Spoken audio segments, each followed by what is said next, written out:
Thank you for being here with me today. My name is Chris Melan. I'm the COO of the Asian Institute of Hospitality Management. I'm also a lecturer of marketing. Today it's a course about digital content marketing, and this lesson is all about how to create a buyer persona. So let's get started. In marketing, we know all about creating a target market or a target audience. The challenge is that doesn't give us enough information about our customers, who they really are. And that's the reasons why we need to dig a little deeper, create a buyer persona to get more insights about our customers. So what we will be doing in this lesson is learn more about a buyer persona, and we will also go through the different steps that you need to follow in order to create your buyer persona.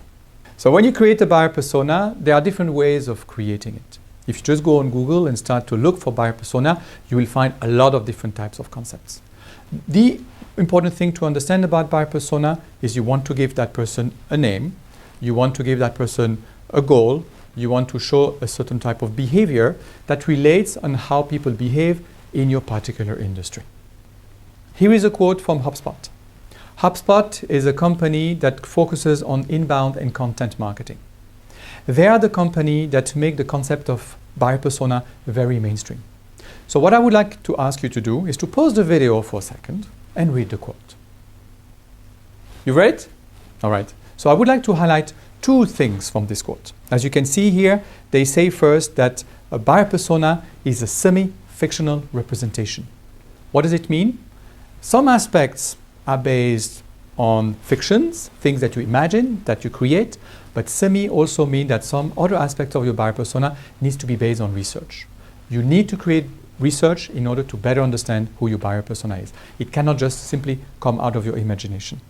And then it's the second aspect of creating of the buyer persona is everything that they're mentioning about customer demographics, behavior patterns, motivation and goals. And here from there we can already see that it goes deeper, much deeper than what we do when we create a target market.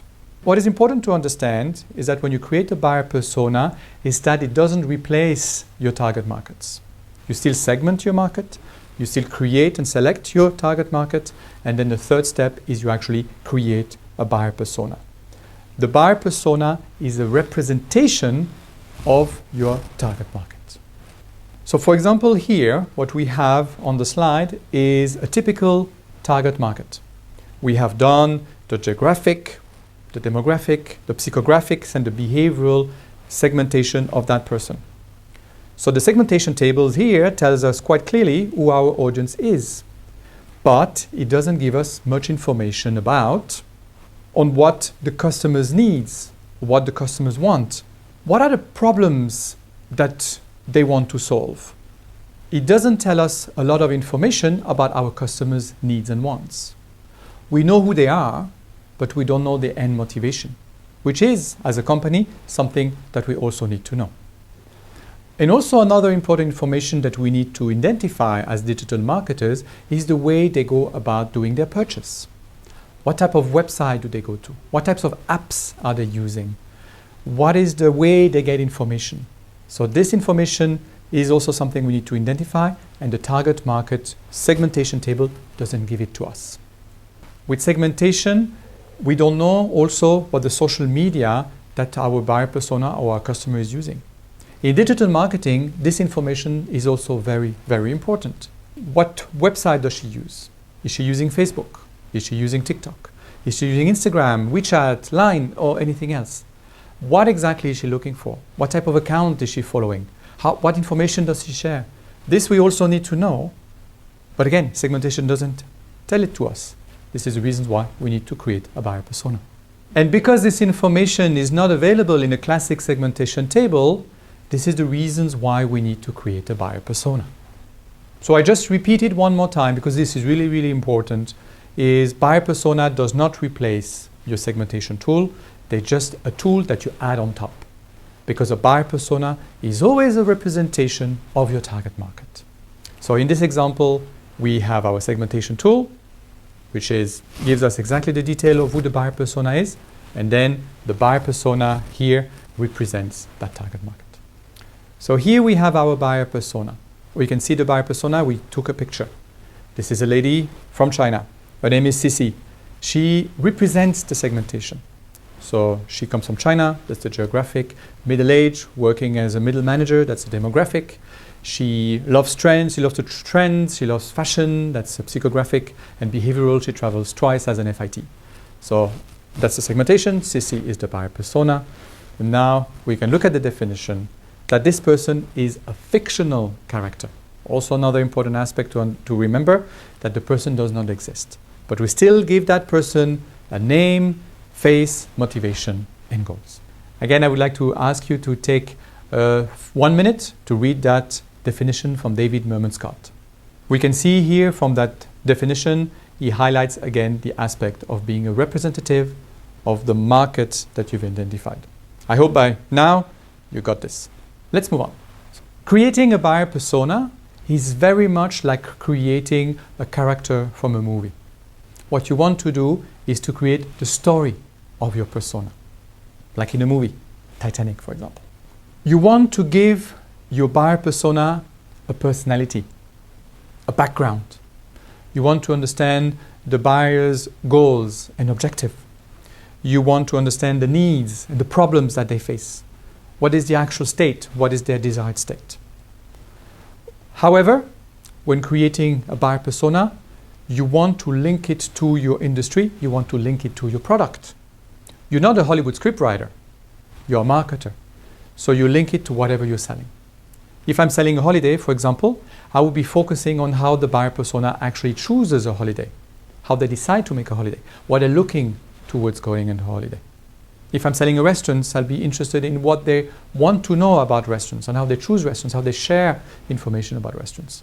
So it's a story, but related to whatever you're selling. You want to discuss their actual state, the challenges, the problems that they are facing, the issues that they have. And then you also want to discuss their desired state. What are the solutions they're looking for? How do they want to feel after they've used your product? For example, our buyer persona here might feel tired, bored, exhausted, too much work, too many bills, too many challenges, boss nagging him all the time. This is his actual state. What he wants is to feel energized, rejuvenated. He wants to go in nature, breathe fresh air, forget about his problem, forget about his boss. This is his desired state. The better you understand your buyer persona, the better you will be able to communicate with your customers, which will ultimately help you attract new customers, which is the goal anyway. As you can see from this other quote from Revella about buyer persona, when you create a buyer persona, you do not want to talk about your product or your services. Talking about the buyer persona is only about understanding the buyer persona, the needs, the wants, the actual state, the desired state, problems, and everything around that outside of your product.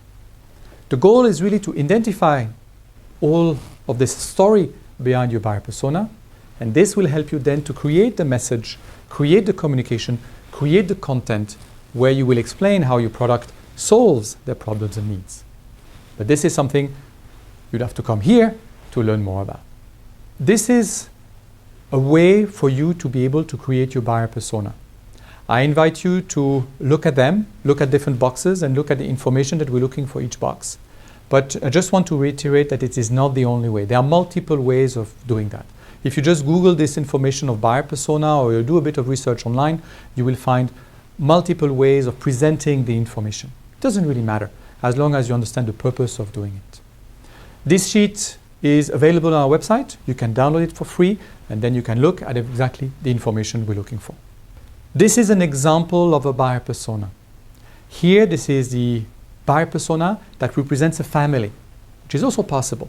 Buyer persona is not necessarily just one person. It could be a couple, could be a family. So I have given this buyer persona a name. So it's Hans, Carla, and the kids. I look at their demographic information. I look at their problem faced, the actual state, the experience they want, the desired state. I talk about hobbies. I think hobbies can be important when you're talking about hotels, especially if you're attracting your customers for leisure purposes. I look at the online activity. Where exactly do they go online to find information, the social media they use, how often they use it, for what purpose they use it. I also like to separate the online activity and the media preferences.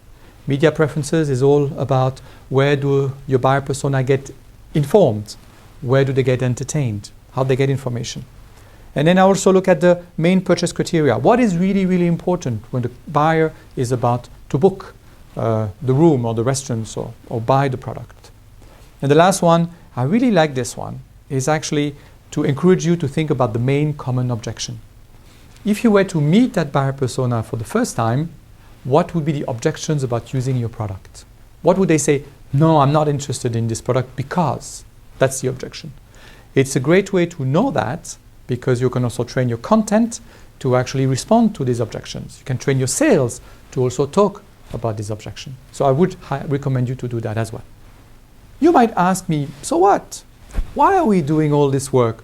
This is not marketing. I'm an advertiser. I'm a digital content creator. I'm a Facebook manager. I'm a community manager. Why do I need to learn all of that? It's all about understanding how to communicate better. The more you know who your audience is, what they want to hear, the better you'll be able to communicate. And ultimately, this will help you to communicate better to your customers. Because you've done all the work to understand the story of your buyer persona, you will know exactly what your customers want, what they need, and you'll be able to convince them to try your product or your services. It's a little bit of work upfront, but I guarantee if you do it well, it will pay dividends later in your communication plan. So thank you very much for being here, listening to me talk about digital content marketing. And if you want to know more, I encourage you to come to visit us at AIM and know more and become an expert in content marketing. Thank you very much. Have a great day. Bye.